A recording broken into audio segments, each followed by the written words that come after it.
The Watcher, Episode 1, Welcome Friends. What's going on, ladies and gentlemen? My name is Drizzy. I just watched the show, and I'm going to share my thoughts on it, but before I do that, let's break it down first.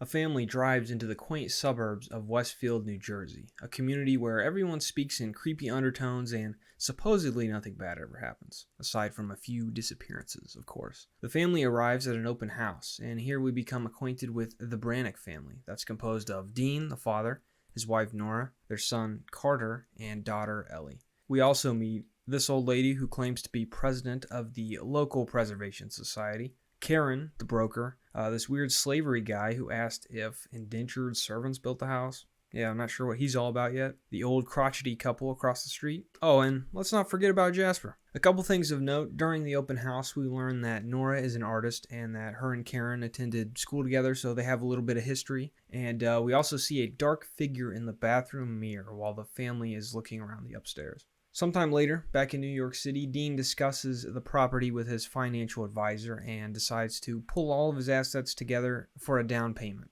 Jump to 6 weeks later, they bought the house and moved in. Carter has a ferret now, and Dean and Nora christen the place by getting freaky with the kids awake and the windows wide open. Just wide open. I guarantee you the Watcher saw them doing it, but that's neither here nor there. Meanwhile, daughter Ellie uses some random lipstick that's not hers. Guess she wasn't worried about ghost herpes, or, regular herpes. She then interrupts mom and dad's canoodling when she hears the piano seemingly playing itself. But of course, when they go to investigate the attic, the music has stopped. It's also worth noting that the house has an old intercom system, which begins to static when they leave the room. The next morning, Jasper trespasses onto the property to deliver the newspaper, and the family receives the first of 2 threatening letters from someone who calls themselves the Watcher. This first letter welcomes the new occupants of 657 Boulevard and states that the property is approaching its 100th birthday, and that the Watcher has been tasked with watching the house for the quote-unquote second coming.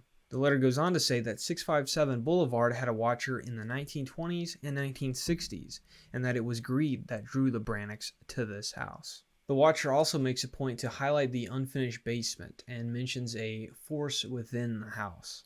Dean and Nora turn to the local authorities, but the detective dismisses their concerns, says it was most likely just Jasper being weird. He ensures Mr. and Mrs. Brannick that they're safe, and then he makes this comment. We know how deep you had to dig to afford that place, so we want you to make you feel welcome. We want to make you feel safe. I'll come back to that comment because I have a theory.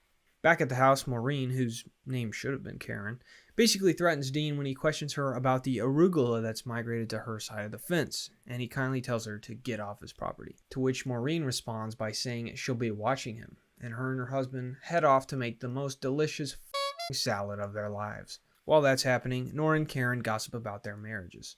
Nora opens up about her and Dean's financial troubles, how they've made, quote-unquote, a couple bad investments. And Karen talks about her husband, Rick, who was, according to her, a total with erectile dysfunction. When Rick the finally worked up the courage to leave her, she basically found a way to take the house and screw him over financially. And kinda in a roundabout way tells Nora that she should take advantage of Dean's money as well, but don't worry, Karen's a nice person.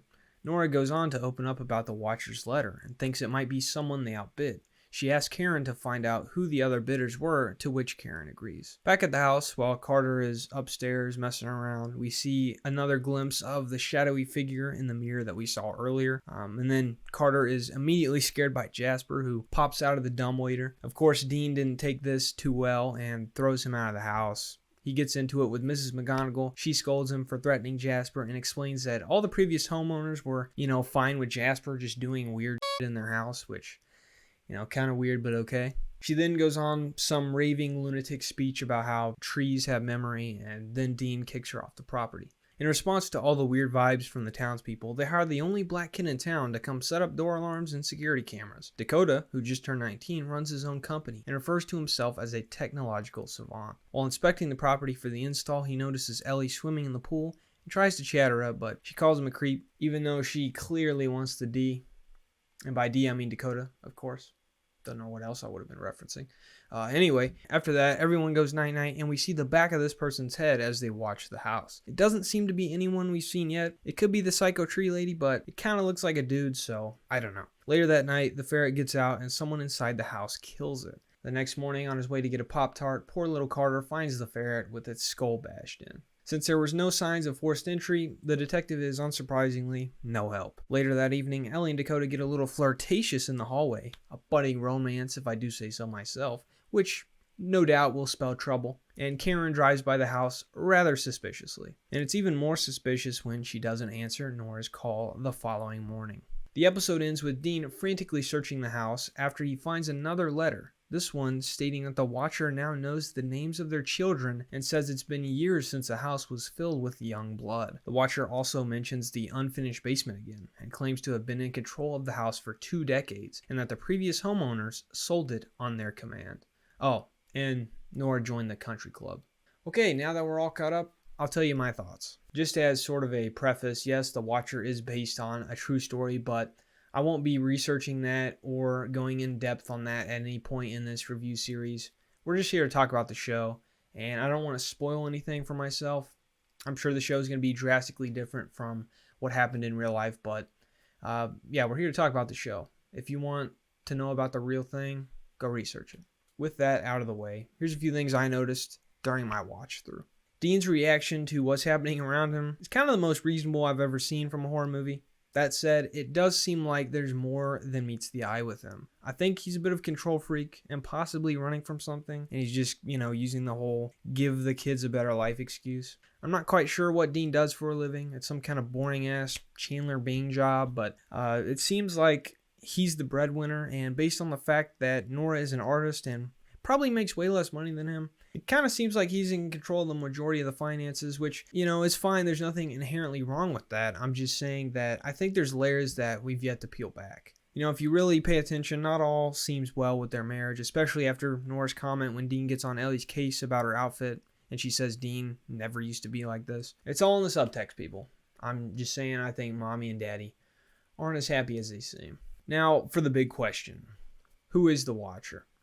Obviously, it's still too early to tell. Everyone's giving off weird vibes. But I don't think Jasper's the Watcher at this point because we've seen a figure walking around the house at least twice that wasn't him.